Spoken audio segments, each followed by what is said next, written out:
Então, vamos lá. Fala, pessoal da Cripto TV. Hoje, mais um 21 Minutos podcast aqui com vocês. E dessa vez, o nosso convidado é o Sérgio Otávio, responsável pelo perfil do BlockRocks. O Sérgio, que é médico, assim como eu, cirurgião, e que investe no mercado de criptomoedas desde 2019, né, Sérgio? Então, te apresenta um pouco aí para a galera. Fala, galera, eu sou o Sérgio. Como o Breno disse, eu já estou nesse mercado desde 2009, sou grande fã entusiasta da tecnologia em si, e apesar de sermos médicos, eu conheci ele pela indústria cripto mesmo, não foi nada relacionado. Exatamente. Então, a gente já explicou aqui para o Sérgio como que funciona, vocês que já escutam o 21 Minutos Podcast já sabem que a gente vai fazer algumas perguntas para o Sérgio para querer entender um pouco melhor da relação dele com criptomoedas em 21 minutos. Vamos para a primeira pergunta, então? Vamos começar. Deixa eu lançar a pergunta e o timer. Então, a primeira pergunta é essa e tempo valendo. Sérgio, quando e como conheceu as criptomoedas e o que mais te atraiu nesse mundo? Tá. Eu já investia em mercado de ações dolarizado na época e tinha uma certa atenção voltada em relação a criptos, principalmente por histórias de pessoas que acabaram enriquecendo lá naquelas altas antigas. Então, eu tinha o olho para aquilo, mas ainda não havia estudado tanto. O que realmente me alertou foi bem por acaso, numa viagem que eu estava fazendo para os Estados Unidos, e lá eu acabei conhecendo um brasileiro que morava no Rio de Janeiro e trabalhava numa multinacional enquanto estava no Brasil, e ela acabou quebrando naquela crise de 2008. Ela estava também uma empresa alavancada no setor imobiliário nos Estados Unidos. A empresa dele acabou falindo e, na época, ele tinha uma parente que orientou ele para os Estados Unidos. Ele foi e lá que ele conheceu, ele sofreu, né, da inflação, e foi lá que ele conheceu uma proteção contra a inflação, que, no caso, o Bitcoin. No dia que eu encontrei com ele, ele começou a me falar coisas relacionadas ao Bitcoin, relacionadas à tecnologia por trás de criptomoedas, as possibilidades que isso venha a acontecer de transformar a maioria das coisas que a gente utiliza, né, envolvendo transações, não só em relação a finanças, mas em relação à internet como um todo. E a maneira como ele falou foi muito diferente do que eu havia visto até então. Então foi isso que me chamou mais ou menos a atenção. Aí eu vim para casa, comecei a estudar, e eu acho que todo mundo, quando realmente entende as possibilidades que criptos oferece para o mundo, a mente explode assim, né? Um pouco. Foi bem por acaso mesmo. Bom, então vamos para a sua segunda pergunta. Como é que é a sua estratégia de investimento para cripto no geral? Sem entrar em detalhe das criptos ainda, mas é hold, é day trade? O que te atende mais nesse quesito? Eu sou holder, sim, maior parte do meu patrimônio está em criptos, é um mercado que eu realmente acredito, que vai ser perene e tudo mais. Agora, em relação à diversificação do meu portfólio cripto, eu tento sempre pensar no Bitcoin como a moeda estável, né, desse meu portfólio. Então, tudo aquilo que eu tenho além do Bitcoin visa aumentar o número de Bitcoin. Afinal de contas, ele é a criptomoeda mais segura do mercado, a mais provada no tempo. Então, a gente tende, se a gente não estiver rentabilizando mais que o Bitcoin sozinho, é melhor você deixar tudo em Bitcoin, né? Então, eu parto desse princípio. Acredito bastante em Ethereum, acredito em outros protocolos também. E eu acho que a particularidade que eu tenho em relação aos meus investimentos em cripto é que eu gosto de acumular bastante cripto de tamanho de mercado bem pequeno, num percentual geralmente aí de 20% do meu portfólio são alocados em criptos de tamanho de mercado bem pequeno, em que algumas delas vão desaparecer, vão quebrar, mas algumas outras que podem vir a explodir, elas pagam a conta de todas as outras. Essa estratégia foi muito inspirada num livro chamado An Altcoin Trader, que é um trader de altcoin que ele mostrava qual o potencial de você estar realmente antecipando um grande movimento do mercado, né? Numa cripto com boa narrativa, com uma boa ferramenta que solucione o problema real do mundo. Então, eu viso buscar essas criptos e elas acabam protegendo boa parte delas nessas criptos de tamanho de mercado maior, que eu holdo por longo prazo aí, acredito no crescimento desse mercado como um todo. Eu acho que é uma das primeiras pessoas que vem aqui com a gente e fala dessa parte de ter uma parte do portfólio investindo principalmente em altcoins de market cap bem pequeno, né? Inclusive algumas meme coins, então? Então, em relação a meme coins, eu li no livro chamado Crypto Assets, foi escrito em 2018, e aí o autor do livro falava que, primeira coisa, né, apesar de toda a brincadeira e tal, a gente tem um meio de pagamento, né, uma criptomoeda do setor, vamos dizer assim, de cash, a primeira delas, Dogecoin, e mais tarde acabaram surgindo várias outras meme coins, mas com funções mais específicas. Por exemplo, a gente pega a própria Shiba, ela tem um ecossistema de DeFi.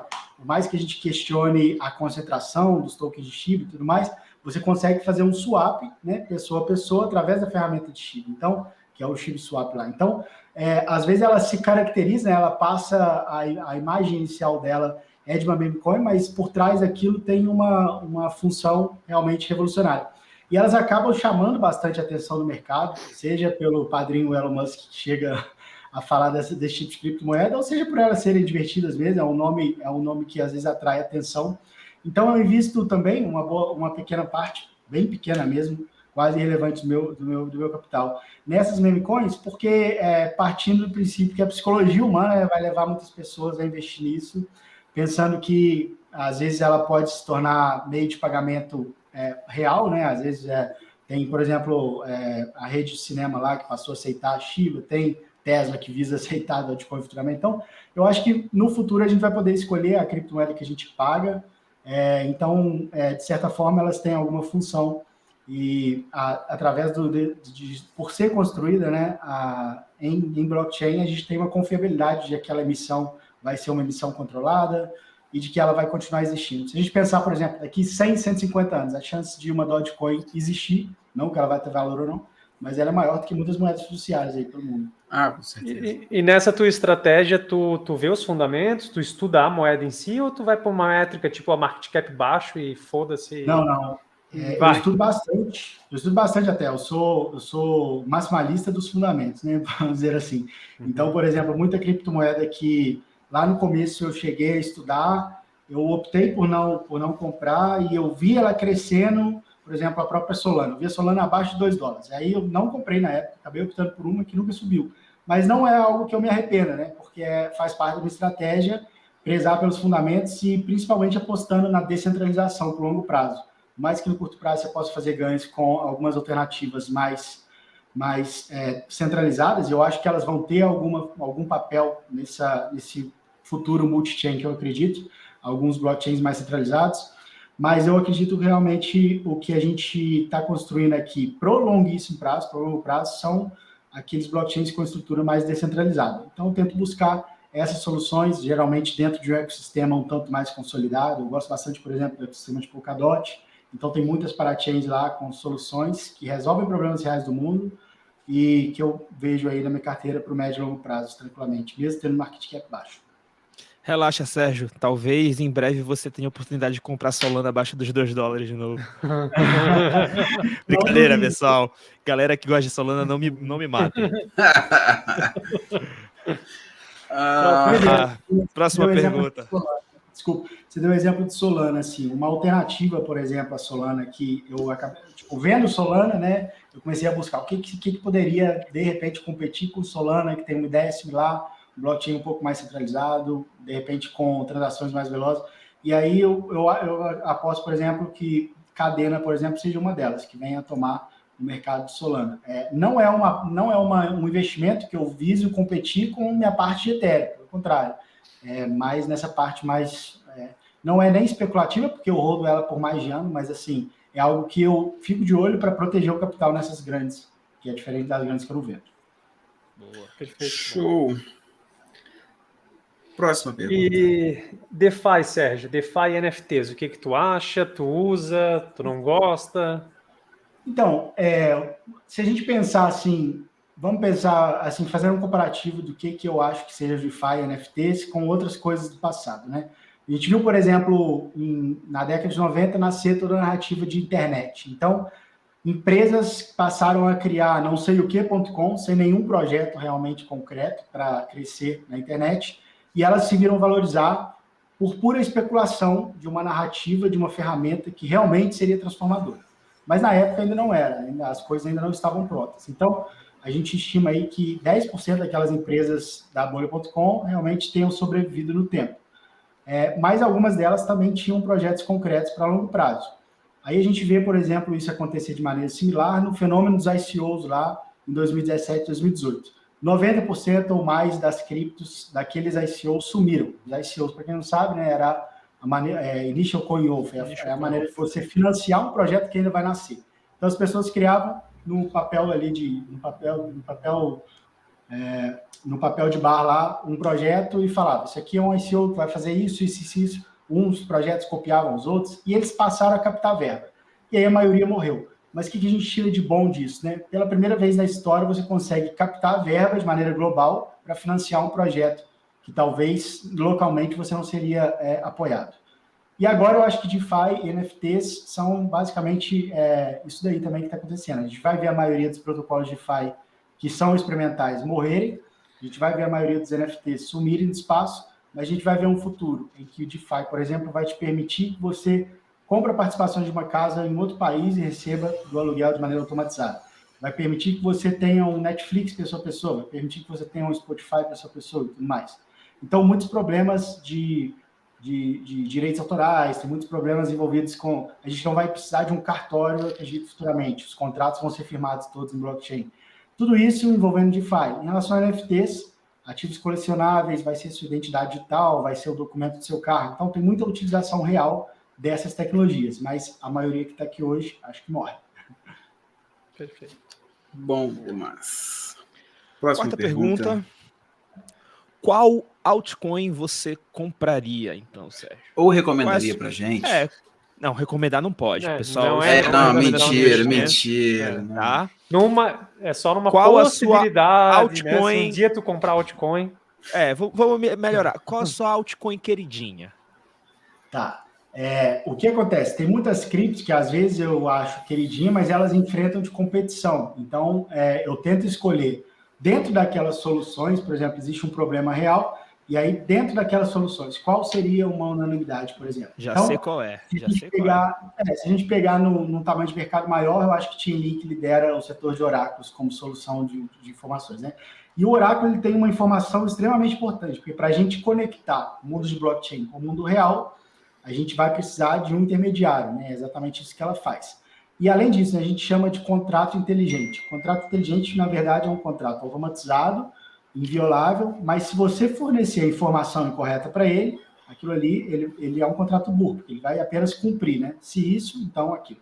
Então, por exemplo, você tem vários problemas que hoje envolvem isso. Às vezes, o problema não é exatamente no contrato, mas na informação que chega. Então, eu acho que Chainlink é uma máquina da verdade, vamos dizer assim, que vai realmente tornar tudo envolvido com blockchain utilizável para o mundo real.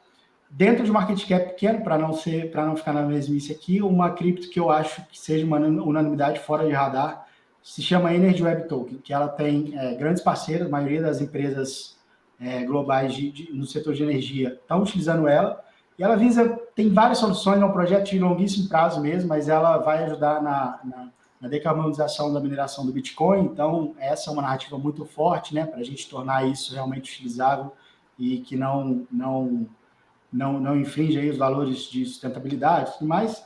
E também vários projetos, seria um marketplace de energia, vamos dizer assim. Você produz a própria energia e você pode, por exemplo, disponibilizar numa tomada da porta de sua casa que alguém vai conectar o carro e aquilo vai ser pago de maneira automatizada. Assim. Ela é uma solução bem top. É WT, né? É WT. Ela é a única para Relay Chain de Polkadot. Então, ela tem uma importância bem grande aí, mas ainda está algo muito no começo, poucas corretoras disponíveis. Por exemplo, a Coinbase é uma corretora que traz todas as informações de Energy Web, mas ainda não lançou. Então, talvez ela seja uma próxima grande corretora aí a estar lançando o token, não sei quando. Não tem na Binance, tem quem não tem Chainlink é louco. Eu acredito nisso, cara, porque a Chainlink é de uma grandeza, assim, sem especular preço, né? É de uma importância muito tremenda. E eu acho que, assim, essas soluções dentro de nicho, por exemplo, solução de contrato de criação de aplicativo descentralizado, né? Por exemplo, Ethereum. E aí, se a gente competir, Ethereum, aquelas blockchains com características similares, mais descentralizadas, O que a gente vai ver é que quem está construindo aplicativo visa interoperabilidade, né? Então, você vai preferir construir seu aplicativo numa rede que tenha vários aplicativos construídos e que tenha muitas pessoas ali para estar utilizando. Então, à medida que esses ecossistemas vão crescendo, eles vão dando menos chance para o outro, né? Isso é bem diferente do sistema que a gente vive, que tem competição entre softwares de código fechado, por exemplo, Microsoft competindo com Windows, competindo com iOS, por exemplo. A gente visa aqui a construção por colaboração desses ecossistemas. Então, eu acredito que essas soluções que são vencedoras, elas acabam tornando as outras basicamente obsoletas. A Chainlink é uma unanimidade que eu acredito que seja esse caso. Eu acho que acaba que você meio que matou a próxima pergunta, mas pode ser que não. Então, eu ia te perguntar um projeto promissor que não seja o Bitcoin, mas assim, talvez seja Chainlink para você, mas, tipo assim, abaixo do Bitcoin, quem que você colocaria? Essa que é a questão. Tá, Chainlink. Acima de Ethereum. Isso acima de Ethereum mesmo. Porque a Ethereum eu acho que vai enfrentar de alguma concorrência e ela tem alguns problemas que às vezes se desenvolvem, que as soluções são desenvolvidas numa velocidade muito menor do que a demanda pela rede. Então ela enfrenta alguns problemas no pico de uso, né? Como foi o caso das taxas de gás no último ciclo. E eu acho que a tecnologia de Chainlink com esses contratos híbridos, né, parte em blockchain, parte no mundo real, elas têm maior utilização não só pela plataforma de Ethereum, mas por todas as outras. Então eu acho que ela tem menos concorrência e vai ter uma demanda maior. Vamos dizer assim. E se alguém fizer uma igual? Então, acontece que quando você já firma vários parceiros, você já se coloca muito à frente deles, porque o que acontece? Chainlink, por exemplo, ela recentemente firmou uma parceria com uma rede de bancos, se não me engano, são 11 mil bancos pelo mundo, que vão estar utilizando ali o ecossistema dela para fazer. Então, o que eles vão querer para estar utilizando a ferramenta? Eles vão querer segurança. Então, além de utilizar, você meio que torna-se obrigatório que seja um nó na rede, porque você vai querer questionar aquelas informações, se algo acontecer. Você não vai querer utilizar a ferramenta e ficar na mão da decisão dos nós que existem lá. Então, cada instituição que passar a utilizar o ecossistema de Chainlink, ela meio que vai se ver obrigada, uma grande instituição, né, com dinheiro disponível, ela vai se ver meio que obrigada a estar sendo um nó na rede. Então, vai aumentar a demanda de compra dos tokens de maneira massiva, eu acredito. O número de parceiros de Chainlink é algo assustador. Assim, se você pegar os protocolos de DeFi de Ethereum e aí ver quais utilizam Chainlink. Se você pegar, de maneira geral, ela tem, agora no site, quando a gente entra, tem todas as informações, mas são mais de mil projetos já que utilizam ela, entendeu? Então... ela é confiável, né? Constitucionais é o que torna ela sem competição, vamos dizer. Na verdade, ela não firmou uma parceria com um banco qualquer, né? Ela só firmou uma parceria com o sistema SWIFT. Exato. Só, tipo assim, aí, o que faz os bancos do mundo inteiro conversarem entre si, né? Porque o oráculo, para o DeFi funcionar, o oráculo tem que ser super confiável, né? O DeFi não funciona sem o oráculo, então você já sabe aí, quando o Sérgio sumir do mapa é porque ele tava até o talo de Chainlink. de link. Tem assim, um problema que eu considero, né, que às vezes pode impactar no preço a curto prazo, é que a concentração nos tokens estão em poucas carteiras. Às vezes o próprio projeto manda mercado para financiar lá as coisas que eles têm. Então, no curto prazo, essa concentração indo ao mercado pode impactar um pouco negativamente no preço, mas eu acredito que a demanda pelo Token Link, à medida que ela se tornar uma ferramenta realmente utilizável, vai crescer de maneira rápida. Muito bom. Show de bola. Só para recomendar, tem um podcast com o Sergey, que é o CEO de Chainlink, naquele podcast do Lex Fridman. E é uma entrevista de 1h30 que ele fala não só de Chainlink, mas de todas as outras coisas. E assim, é bizarro assim, ver o tanto de conhecimento que ele tem. Você vê ele falando assim do projeto dele assim, de maneira muito natural. O Bitcoin tem seu espaço, foi quem inventou, mas a utilidade real que a gente está trazendo é algo que não existia antes. Eu acho que é bem similar a gente pensar no início da era da internet, né? Que pensava que seria uma mera revolução de cartas, seria só o e-mail. E por mais que essa seja uma função que a gente utiliza até hoje, surgiram várias outras coisas por trás dessa tecnologia. Eu não sou maximalista de Bitcoin, eu sou maximalista no quesito de ele vai ser a criptomoeda de cash de pagamento e a mais segura para sempre. Mas essas outras, apesar de haver competição, elas têm solução para problemas reais do mundo. Boa. Perfeito. Concordo. Penúltimo, Bom, bora correr. Temos 2 minutos. 2 minutos, bora. É o Rubens. Se você fosse transportado para daqui 100 anos, Sérgio, para o futuro, qual cripto você levaria? Não pode ser Ethereum nem Bitcoin. Já está respondido, eu acho, né? Eu acho que Será? sim. No caso dele, sim.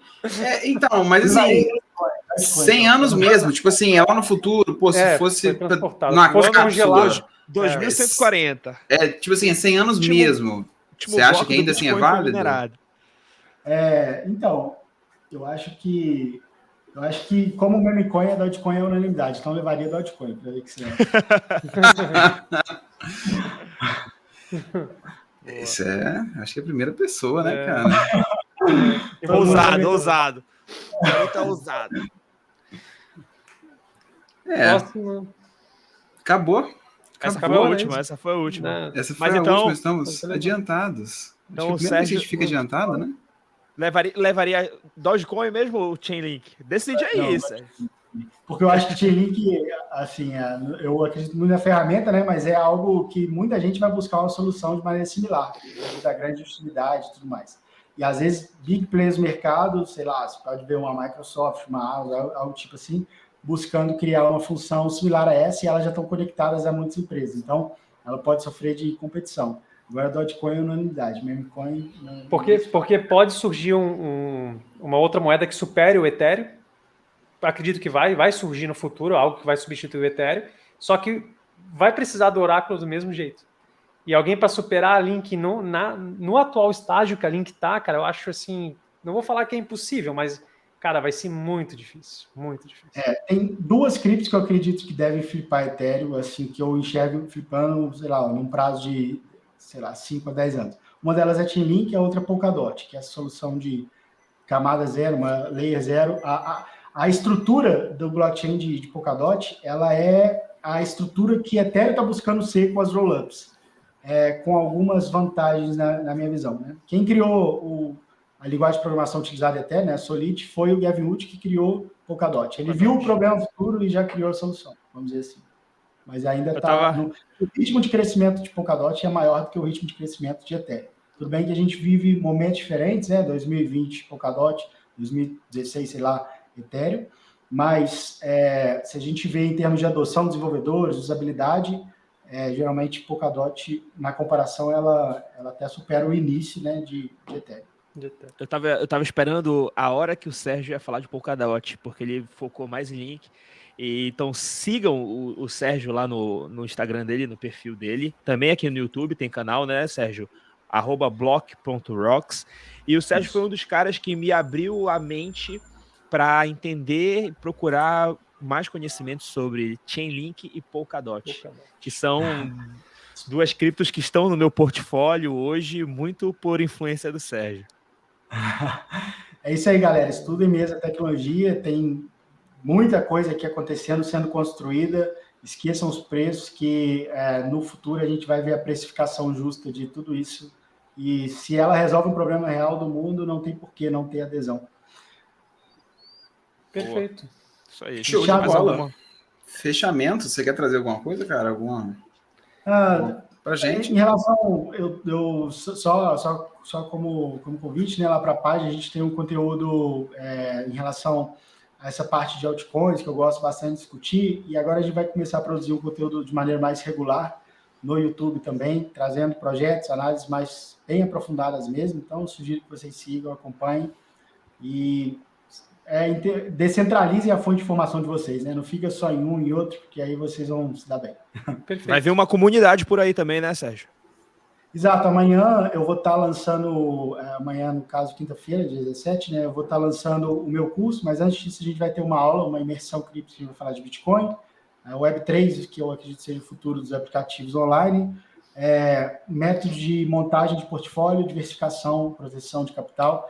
Aí depois a gente vai ter o lançamento do curso. Eu realmente estou, assim, é algo que nasce em Web 2, mas eu tenho planos para a gente ir cada vez mais tornando essas ideias de Web 3, incorporando essas ideias de Web 3 vai ser algo bem diferente. Eu quero realmente colocar a comunidade na frente e a gente ir desenvolvendo o conteúdo ali de acordo com a demanda e tudo mais. Vai ser algo bem diferente.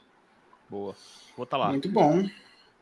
Portanto, recomendamos Sérgio, @blog.rocks. Segue o homem. Isso aí. Tamo Valeu, junto, pessoal. galera. O 20 Muito obrigado minutos. pelo convite. Se A gente vocês- agradece, cara. A gente vai continuar construindo educação nesse ecossistema. Obrigadão. Obrigadão. Vai ser muito bom, né? E muito avançado em relação a isso. Se a gente promover essa adesão de criptos, eu tenho certeza que a gente vai beneficiar muita gente. Isso aí é o futuro. Sim, com certeza. Bacana. Isso aí. Então, 21 minutos podcast hoje vai ficando por aqui. Muito obrigado, Sérgio, pela presença. Valeu, pessoal. Valeu, galera. E até a próxima.